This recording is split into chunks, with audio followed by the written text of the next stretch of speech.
Like Yeah. I love the community. I love the explosion of board games. I love the explosion of board game cafes. You know, there's like for me because it's one of my passions.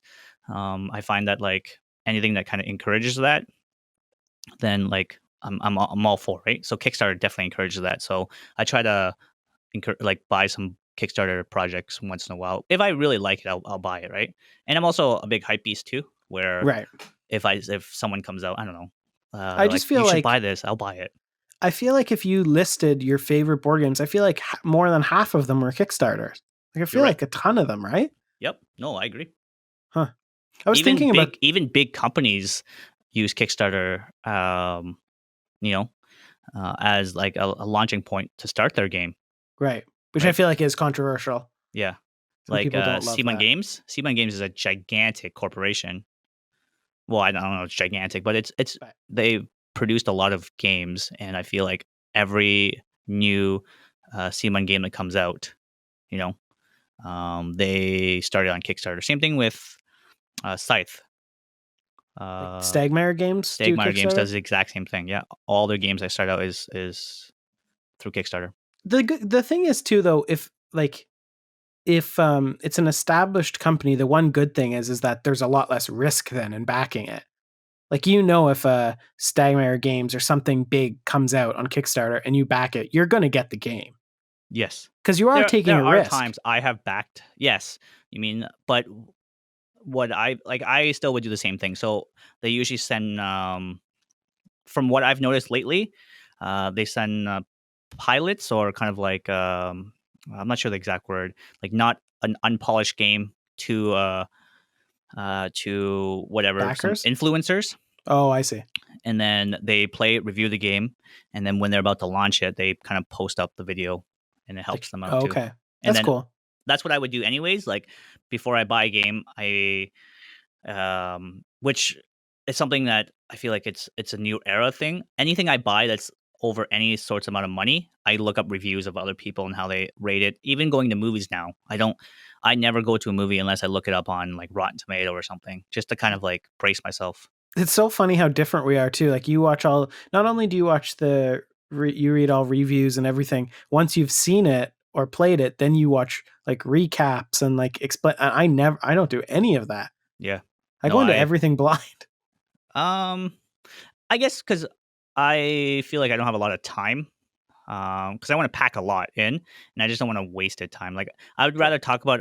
I'd rather spend whatever 10 minutes kind of going through reviews, like the Joker movie, for example. I'd rather go through 20 minutes of reviews, and then 10 or 20 minutes of post reviews to for different reasons. First is just if I want to spend the extra hour and a half, 2 hours watching the movie, right? It's like a little Yeah. bit of time invested, and then afterwards see what other people thought of it, so that something that I might have missed, because I'm not perfect. There's lots going on, and Oh, then absolutely. when you kind of see other people like, oh, they caught that, like, oh, it's just like you in Reddit though. I feel like sorry, you are on Reddit a lot more than me, and you pick up stuff all the time too on Reddit. I don't do Yeah. Reddit as much. True. And you know what? I can't say I actually don't do that. I realize I do that. I just don't do it with videos because every let's say I'm into a TV show, like let's say, I mean, now it's not on anymore, but let's say when Breaking Bad was on, as soon as that episode ended, I would always read recaps Mhm. from like, I don't know, like AV Club or something. It was always like or like IGN, I don't know who, but I always do that. And like if I watch a movie, then I always look at the IMDb trivia, but I don't watch like content, but I should watch more actually. I haven't checked out those It's guys just that kind of you my were thing, talking right? about. It's my thing. Yeah, it is I your like thing. it, and that's what I've done. And I don't know if I'll sway away from it compared to like myself, 10 years ago, where I would just go into a movie based on just straight interest, right? Compared to reviews. And I know the moment that changed for me was Lord of the Rings. Oh, When I really? was watching TV, I had zero interest in Lord of the Rings, zero interest, and then it got nominated for like seven. The advertisements for the movie was like nominated for like seven. I don't know what the awards, like Emmys Like or Oscars? Oscars, and I was like, oh, okay, and went to go see it with my mom, and was blown away by how good it was. If I would have not saw that kind of preview, I would have never went to it. It's just not. It just again, I guess I wasn't geeky enough or nerdy enough to know about that stuff. You were And more then, into like action movies then, I feel like. yeah, You were into like I was gonna say Jackie Chan, but you might get mad at me if I say no, that. no, I like Jackie Chan. I liked Jackie Chan growing up. Rumble Yeah, in the Bronx, that was yeah. my go-to. I just before we switch from board games, I just want to know, like, if you this is really putting you on the spot, but I'm curious. What are some of your you don't have to give a definitive list, but what are some of your So there's favorite games? there's no definitive list, but I can give you like a top 5 list in no particular order. Just like of currently what you're yeah, like Yeah. and if you So leave something out, it's fine. yeah, no, like it's almost like my 5 go-to games, and depending on the kind of the crowd, um, True. you know, that's why there's no specific order, right? So Codenames is on my list. Scythe, Blood Rage, surprisingly Catan. I know some people Well, they that's not just surprising. That's like the most popular game in the world. You just play with people who have played so much that they're yeah, sick of yeah, it. yeah, and then Zombicide. So 2 of those are Okay. C1 games. Um, those are like my whenever I start a board game night with whatever type of group, those are my 5 2 games I go to first. And if let's say the group has already played it, or if it's a new group, I kind of I kind of feel out the group. I always do. I think I always lead the charge in regards to like we should do this on tonight. That's the kind of person I am. I just like being like I'm not one to specifically wing things. I go with the flow, yes, but like if I am organizing a board game night, I'll be like, these are my 5 games or whatever, and I go to that. I look at the group, and if none of it jives, then we'll go through the other games. Like I have almost 100 games, right? Yeah, that's a solid list though. Yeah, Those are good games. I just have the Co- games that I like. It's just like a combination of like uh easy gateway games and then competitive games, and then co-op games. Stuff you know what I mean? yeah, Codenames is one that like which also has become super mainstream. Like you see that at Yes. Walmart now, you see it Yeah. at Kohl's, you see it everywhere, which is great. But also, I feel very confident that if me and you are on a team in that game, we will not lose. We've never lost. Like, I feel very confident about Yeah. that. It's just something about if you know the other person, yeah, we Oh, got it that definitely one. helps. Yeah, no, I agree. And I think that's the dynamic too. So, what I have done is like usually just go boys versus girls with stuff like that, just to make it Yeah. easy, make it light.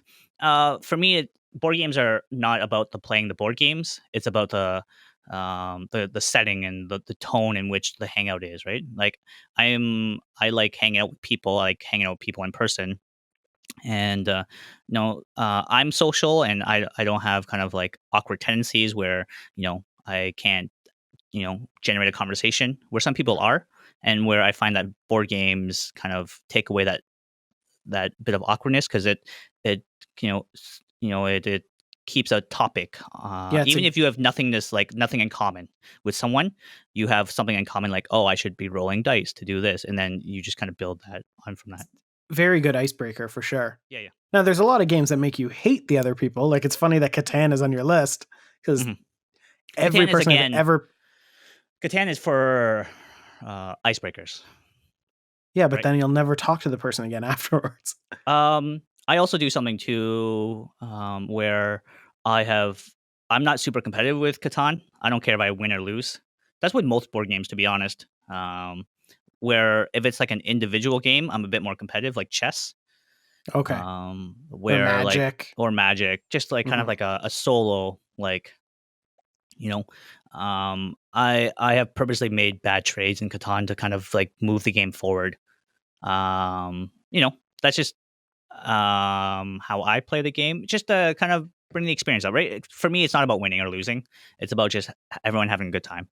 Right. My list is very similar. Obviously, you know more games than me, but my list is very similar to yours, except that I just like co-op games so much.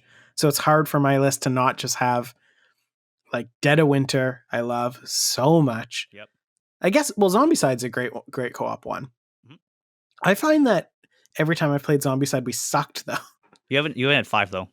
That was your 2. Oh, okay. What was Yeah. your 5? Sorry.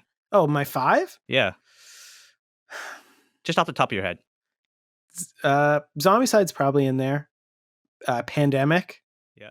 Legacy is better, but I'll just say Pandemic is a thing. Yeah. I really like Dead of Winter. Okay. You know what? Another one I really like is I really like Sheriff of Nottingham. Mhm. I love that game. And yeah, probably it probably is Codenames. Codenames is really fun. Codenames can be deceivingly competitive. Oh, yeah, yeah, it gets intense. Yep. It gets very intense. I think it kind of plays with the crowd too, or like the group. Like some Mhm. groups are really competitive, and it can be a very competitive game because you can kind of um, have excuse me um, companion apps that make the game a bit more intense, right? Oh, speaking of companion apps, that werewolf game is really fun too. Yeah. That game is fun. I've had great experiences with that one. Mm. Yeah, I'm a big board game person. I'm a big kind of just geek nerd theme person. We have to do some more board. This doesn't, if you're listening on the audio, this doesn't help you, but we need to do some more board game content for the YouTube channel. I would maybe just Tabletop Simulator because it's Yeah, yeah. easier to film, but Once we kind of obviously, get a groove for this. yeah, obviously playing in person is more fun, but like if you can't get a group together, Tabletop Simulator is very fun.